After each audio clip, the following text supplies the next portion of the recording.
Gagawa tayo ng salad. Pero gamitin ko. Pero i-use lang ito lang.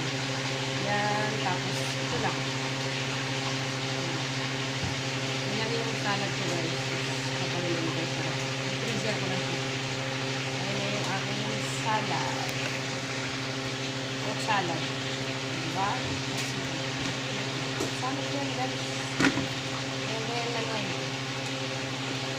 Diba? Salad. Sarap sa tanghali.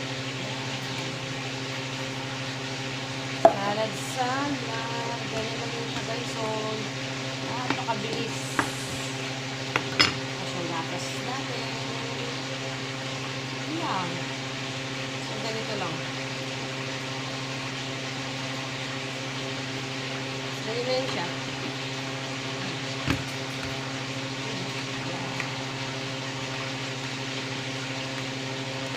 Diba? Ang bilis lang.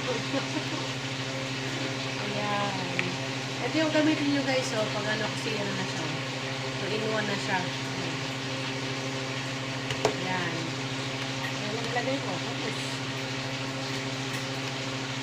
ano na tayo? Fruit salad.